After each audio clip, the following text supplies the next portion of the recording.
So back to the beginning here, my career. Started as a trader. I traded energy stocks, I traded technology stocks. I cared about fundamentals of companies. This is a typical screen. This is from Google Finance. I would use Bloomberg or Reuters.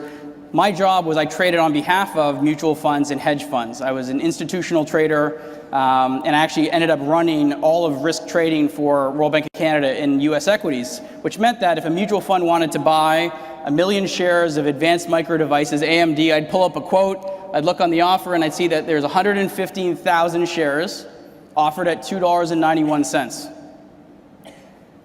So in 2006, if I wanted to buy 100,000 shares of AMD, $2.91, I'd type that into my computer, buy 100,000, $2.91, enter, it would go out, and I would buy 100,000 shares of AMD at $2.91. But in 2007, when I would try to do exactly that same thing, I'd only get 80,000 of the 100 that I saw. And in 2008, I would try to buy 100, and I'd get 70,000 of what I saw. In 2009, I'd try to buy 100,000. I get 45,000 of the 100,000 shares that I saw, and it drove me insane. I do what every trader does when they think their computer's not working. I'd call tech support, and the guy would run out of the back and say, "What's going on?" I'd say, "Watch this.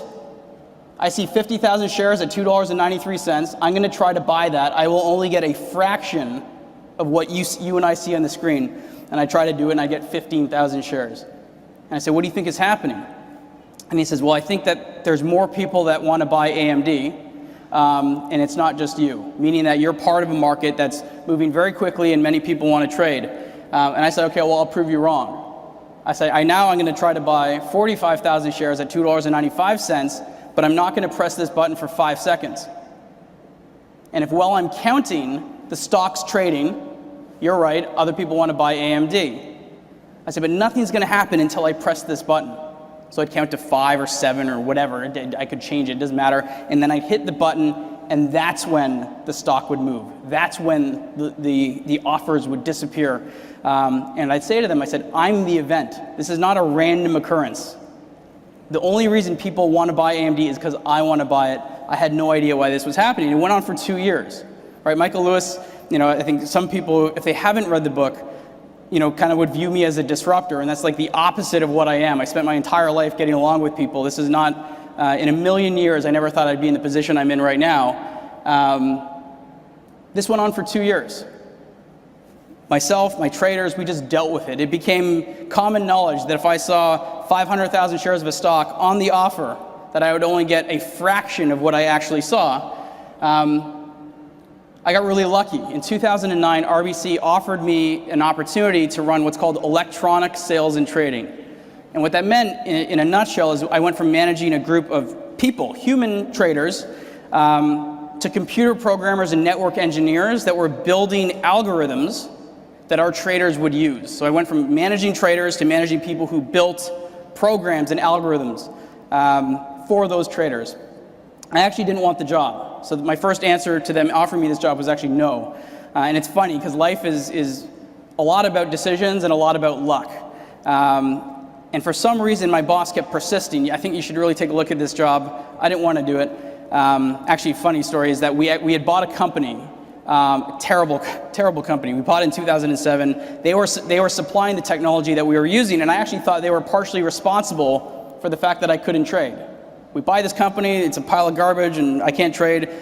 They fired the CEO, and they wanted me to take that company over, and I just didn't want to do it. I went out, and I said, okay, I'll do a little bit of due diligence to see if I want to take this job. And I went out and I sat with a friend of mine who actually worked at SAC Capital in Stamford, Connecticut, Steve Cohen's fund. And I said, if anyone has the best tools, algorithms in the market, it's SAC Capital. So I sat with a trader from SAC. He was using algorithms from Goldman Sachs and Credit Suisse and Morgan Stanley, et cetera, et cetera. He could not buy or sell what he saw on his screens either. And that was the first time where the light bulb went off in my head to say, this isn't an RBC problem. It's not a crappy technology problem. One of the biggest hedge funds in the world is using tools built by all of the largest banks, and he can't buy or sell what he sees on his screen either. At that point in time, I actually knew the problem was systemic. So I took the job because I really wanted to figure out what was happening. And it turns out that some of the people that again, life has a lot to do with luck. I was hiring people in the spring of 2009. That's when I took the job. And if you look at a chart of the S&P, the absolute bottom of that chart is spring of 2009. And all of a sudden, I could convince a bunch of people who never in their wildest dreams ever wanted to work for the Royal Bank of Canada, that the Royal Bank of Canada was actually a pretty good place for people to work. So I built a team at RBC. For the first time also, I started to read about high-frequency trading. I had no idea what that was, but I knew that it sounded pretty important, and I needed to hire people from that industry, and I did. And what some of the people from the high-frequency trading industry explained to me was that the 100,000 shares of AMD that I saw on my screen wasn't just at one stock market, the New York Stock Exchange or NASDAQ. There were actually at the time 13 different stock exchanges in the United States that were geographically located in different buildings. Now, the geography actually is important here, because what that means is that when I see 100,000 shares on my screen and I try to enter an order, me pressing the button once isn't just one action. Me pressing the button once sends one message to something called a smart order router. It splits my order up into as many as 13 different messages and blasts them out to the stock exchanges. This is going to sound crazy, but RBC at the time, we were located in downtown Manhattan. All of the exchanges were in New Jersey, which is west of Manhattan. So what that means is that my one order to buy 100,000 shares of AMD, let's say there's 25,000 shares offered at 4 exchanges, BATS, Direct Edge, NASDAQ, and New York Stock Exchange, the 4 biggest exchanges at the time. I would blast 4 orders out to the market from RBC, and they would arrive in sequence first at BATS, because BATS is located in Weehawken, New Jersey, right on the other side of the Lincoln Tunnel. It's closest to Manhattan. Then Direct Edge in Secaucus, then NASDAQ in Carteret, and the New York Stock Exchange built a new, I heard, they spent close to $1 billion building a data center in Mahwah, New Jersey, and one in Basildon. It would arrive there last. It was 60 miles away from NASDAQ. The difference in time, this is going to sound completely bananas, but was 2 milliseconds between arriving at the first and the last exchange. At the time, I thought that was actually pretty fast. It's 300 milliseconds to blink your eye. 2 milliseconds to me seemed pretty fast, except for the fact that one of the people I hired, this guy by the name of Ronan Ryan, had just come from building out high-frequency trading infrastructure for some of the biggest high-frequency trading firms there were. And he said, I got bad news for you, Brad. I can get from one building, BATS, to the next in 476 microseconds. A microsecond is 1/1,000,000th of a second. He could actually get there 4 times faster than I could, which meant that as my orders were going out to the market, we would arrive at BATS first. Ronan's clients would pick up a signal and race us to Direct Edge, NASDAQ, and New York. And they were doing 2 things. One is they were canceling their sell orders. Now that they know a buyer has come in and bought everything, all of the AMD shares at $291 on BATS, they're racing out to cancel any sell orders they have in the market. But second, they're also trying to buy shares ahead of me to sell back to me at a higher price. And this is what was happening. After Ronan explained this to me, I said to him, well, can we get faster?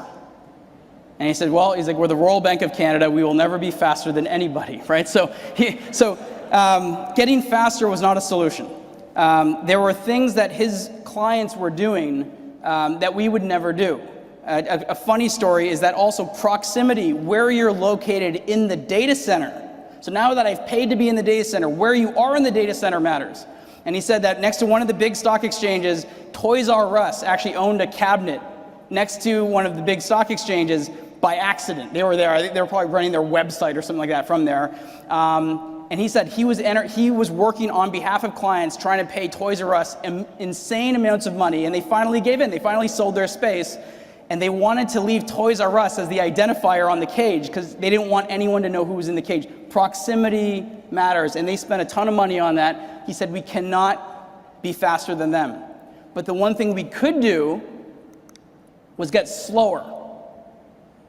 And at the time in 2009, this sounds crazy. Every big bank out there was selling to their clients. We're the fastest, we're this, we're that, we're microsecond, we're nanosecond. And we said, you know what, we're going to get slower. And what that means is slow down our fastest connections to try to get all orders to arrive at all exchanges as close to simultaneous as possible. And in theory, the way to think about this is send the order to New York Stock Exchange first, send the order to BATS last, to arrive simultaneous, and we actually were able to do that. We got our arrival variance down to 290 microseconds. It is not as easy as this diagram makes it look. It was actually very, very hard to do because latency changes. At the beginning and end of the day, there are more messages on the network because of the open and the close. Latency fluctuates. So this was actually something where we had to use messages in a real-time basis to calculate variances between exchanges, but we got our variance down to 290 microseconds, which meant I could now buy or sell everything I saw on my screen. This was the easiest product in the world to sell. I'd walk into any asset manager out there and I'd say, you want to buy Bank of America, you see 2 million shares in the offer, how much of that do you get? People would say anything from 500,000 to 1 million shares. I said, I'll get you all 2 million. And they would say, give me the product. The product actually it took RBC from 19 to number 1 in the Greenwich Associates survey in 1 year. It was a $100 million product in less than 18 months. The problem is that clients couldn't just trade with RBC. One person, one of my closest clients put it to me brilliantly. He said, Brad, you've solved 2% of my trading problem. I was like, what do you mean? He goes, 2% is the amount of trades that I can actually send to RBC. He's like, what about the other 98% of my trading issues? So this actually got us thinking quite a bit. We wanted to understand, a lot of people villainize high frequency trading. And I think, again, not every person that uses a computer to trade is harming the market. If you're arbitraging an ETF against the 30 underlying stocks, a computer does that. There's nothing wrong with that. If there's an ADR that's listed in London, it trades in New York, there's nothing wrong with arbitraging correlated products. But there are some high frequency traders that are actually picking up signals and racing. We call this latency arbitrage. But high frequency traders have no customers. They're capitalists in many ways, and again, some slant on capitalism, but they're looking at an inefficient system, and they're saying, how can I capitalize on that? On the other hand, how can someone pick up a signal at BATS and race me to another exchange and get there in 476 microseconds? And the answer to that is because stock exchanges themselves aren't exactly what you think stock exchanges are anymore. A lot of people think about New York Stock Exchange and think about Wall Street and the big bell ringing on CNBC. They think about NASDAQ and Times Square, but in reality, no trading happens in these buildings. The irony of it is that the floor of the New York Stock Exchange, the people on the floor have never been farther away from the actual point of sale because all of those orders are beamed out to data warehouses in Mahwah, New Jersey and Carteret, New Jersey. That's where all the trading happens. So this idea about proximity on the floor of the New York Stock Exchange on CNBC, it's not relevant because all the trading happens in these data warehouses. We started to ask ourselves questions, back to Martin's introduction, why does a stock exchange exist? If you sit back and you ask yourself, why is the greatest question in the world? I started IEX because I would just incessantly ask these questions to myself. A stock exchange exists to help companies raise capital, to ensure that those companies meet certain standards, and to help that capital and that equity change hands between investors in a just and equitable way. That's why a stock exchange exists. Except you start to read articles to say, well, hold on a second, why are exchanges creating complex order types?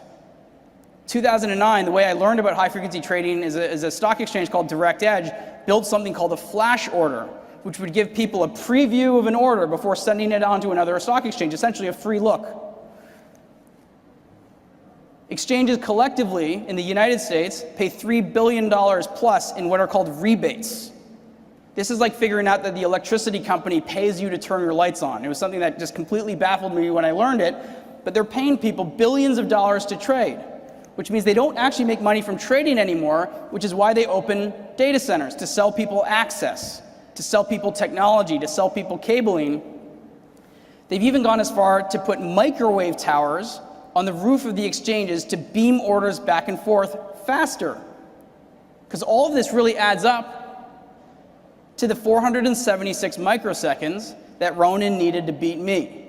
It's being sold to him and his clients by the stock exchanges. The stock exchanges were enabling the issue that I just explained to you, among many other issues. We only have a few minutes here, so I can't get too deep into them.